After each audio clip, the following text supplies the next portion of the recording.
Today, I'm going to take a couple minutes to talk about the dreaded M word, and that word is meditation. You hear it all the time, but you have to meditate. And I know a lot of people say, I hate meditation. I don't like to meditate. I can't meditate. In the circles I run in with grieving parents, a lot of people want to try to raise their vibration to reach out to their children. And a lot of times they'll get advice. How do you do that? One of the ways people will say is meditation. Meditation will quote unquote raise your vibration and help you to be able to reach a higher level to reach out to your children. And no one likes being told what they have to do. So when people hear, I have to meditate, a lot of people push back against that because it seems like just one more thing that you have to get done. And I know a lot of religious people think that meditation is actually a scary thing. It's a thing that's like of Satan or of the devil. If you clear your mind, then Satan might come in, which I think is an interesting concept if you think about it. Why would Satan come in when you clear your mind as opposed to something good? But anyway, I know some people fear meditation for that reason. So when I first started looking for something to kind of calm my mind and reduce my anxiety, I came across with something called contemplative prayer, which is just meditation by another word, but a way people that have that religious bent can actually meditate. So what is meditation? Really, meditation is just practicing mindfulness. And mindfulness is just being present with what is right here, right now.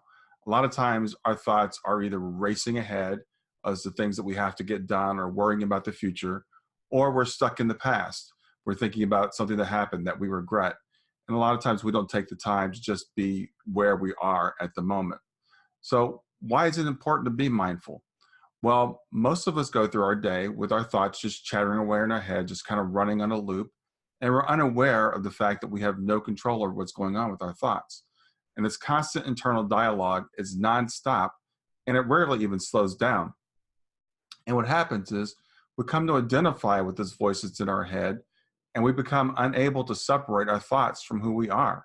We think that we're our thoughts, and we think we can't control our thoughts. So we're slaves to whatever thoughts happen to flow through our minds, and then those thoughts trigger emotions.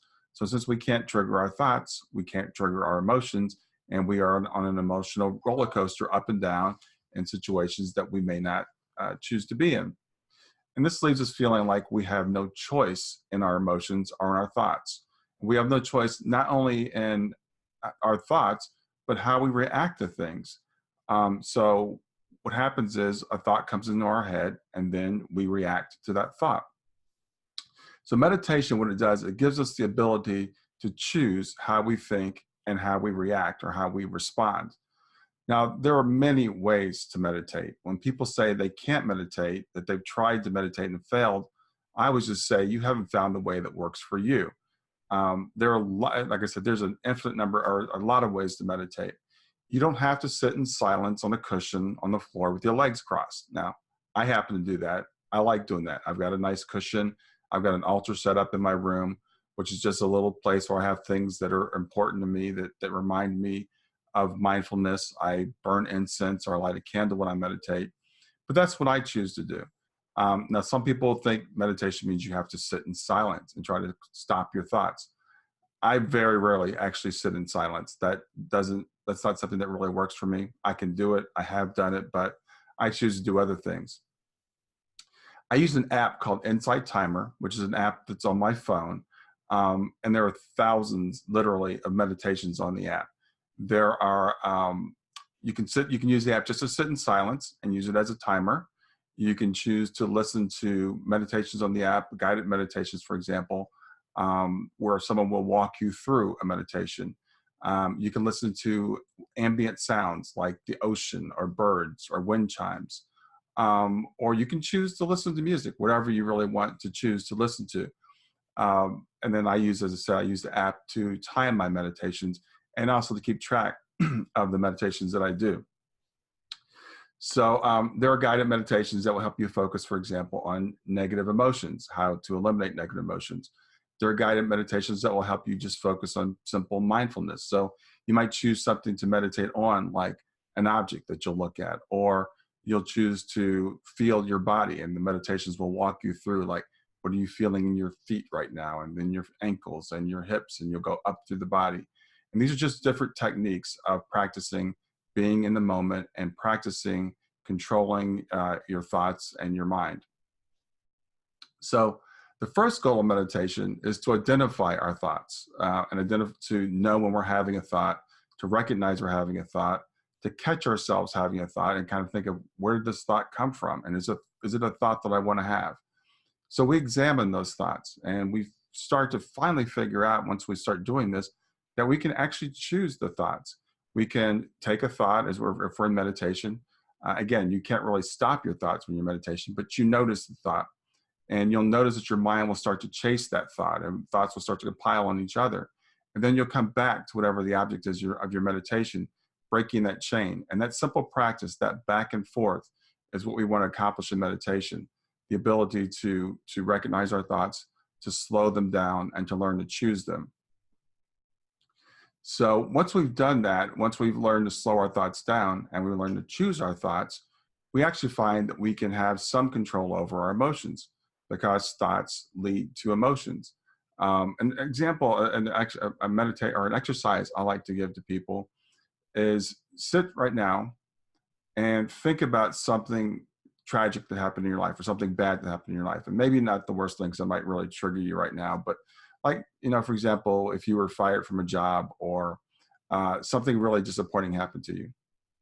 So take yourself back to that day and close your eyes and think about what happened that day. Think about the event, where you were, how you felt, and just, take yourself back to that place and kind of rest in that place. And when you do that, now notice the emotion that you're having in your head. How do you feel? Do you feel like you did that day? Do you feel the anger or the frustration or the sadness or the disappointment? You probably do. So let's take that and set it aside. Now think about something great that happened in your life, a time in your life when you were really excited, a time in your life when something happened that was just fantastic.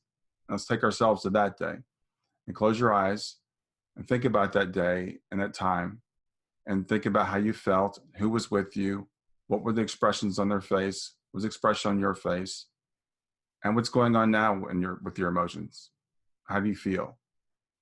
Now, you probably found, if you just did that simple exercise, that by taking yourself to having the thoughts about that particular time or day, without anything changing where you currently are, you're still in the same room, you're still the same person, you probably felt your emotions shift from the first part we went through, where you felt sad or disappointed or angry, to the second, where you probably felt happy.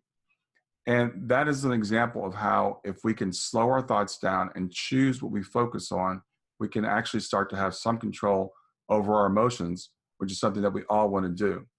And meditation is a way of practicing this that can get you there. So I've heard it said that the majority of the thoughts we think are not our own, that thoughts actually come from outside of us. And some people go so far as to say there are no original thoughts, that we're basically just choosing thoughts from a pool that all humanity shares. I don't know whether that's true or not, but I do know that over the last several years, as I've become more of a regular meditator, that I have found that I can choose my thoughts, and that as a thought comes to me that I don't want to have, I can't stop that thought from coming into my head, but I can choose whether I hold on to that thought or not. And I've learned through meditation how to dismiss those thoughts if I want to dismiss them, and how to replace them with another thought. So again, that's one of the goals of meditation. Again, I would never say that anyone should sit down on a cushion in front of an altar for an hour a day or something, because that type of meditation doesn't work for everybody. And it's probably not going to work for you if you're a beginning meditator. So I say for people with meditation, start slow, start easy. Maybe start to try to meditate for 5 minutes a day or 10 minutes at a time, something like that. And look for different types of meditation and keep exploring and find what works for you, what resonates with you. Again, it may not be sitting on a cushion. My wife can't sit cross-legged and doesn't really like sitting to meditate, so she'll actually lie in bed and do meditation. You can do what's called a walking meditation, just walking in silence and being aware of how your body feels, feeling your feet hit the pavement, listening to the birds singing around you, things of that nature. And you'll notice as you're walking, the thoughts will start to arise. And notice those thoughts and catch yourself and catch yourself as you start to go down that path of those thoughts leading one to another. And then bring yourself back to just simply walking. You might start to think about what you have to do when you get home. You might start to think about, other things like that. And again, just bring yourself back to the walking. The act, again, that act of catching yourself and coming back, that's the practice of meditation. So interestingly enough, for myself, I do meditate about 20 or 30 minutes every day. I also take an hour and a half walk every morning. And usually when I would take my walk, I would listen to music or I'd listen to a podcast. But I just started experimenting with something where the first half hour of my walk, I just walk in silence. I've added that to my meditation practice. And I'll just walk in silence and do, as I said earlier, just concentrate on where I am. And I'll notice, because I'm doing it first thing in the morning, I start thinking about what are all the things I need to get done today? And I bring myself back to just the walk. And then I'll think, well, I'll be finishing the walk soon, and soon I'll be here on this point in the walk. And I'll bring myself back to exactly where I am on the walk at that time and just try to sit in that moment. Now, you can also do things like, for example, Tai Chi or yoga, anything that gets you calm and mindful to get into a meditative state.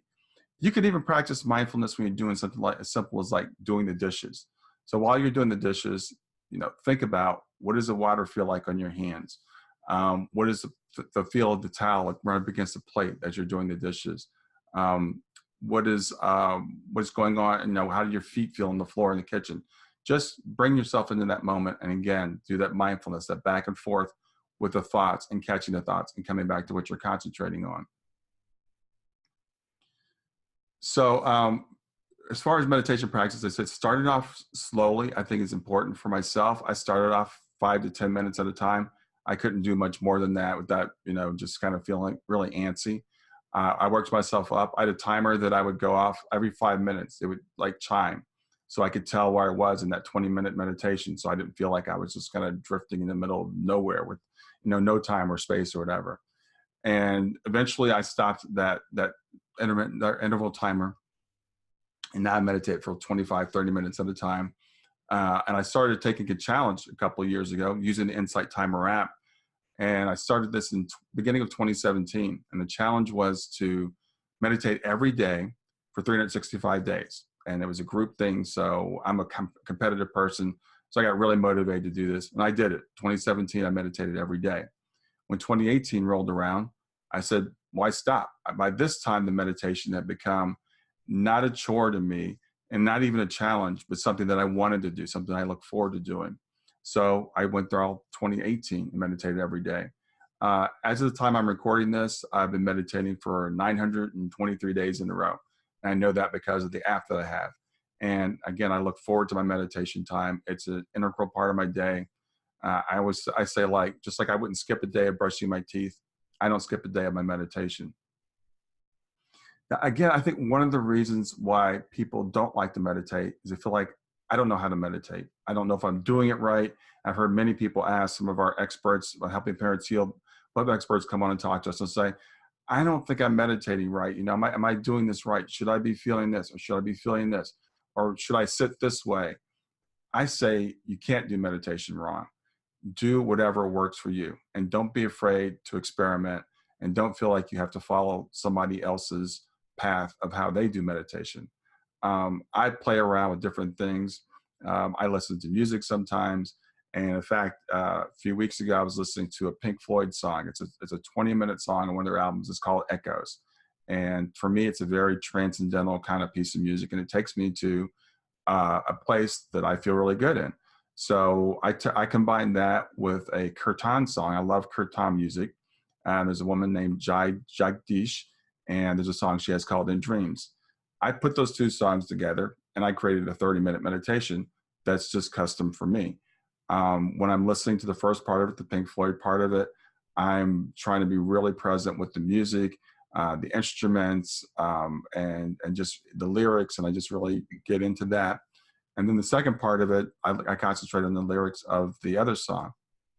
And I'll just, again, as I'm concentrating on those things, as thoughts come in, I try to come back into that space of where I am with the concentration. And that back and forth is what really accomplishes the meditation for me.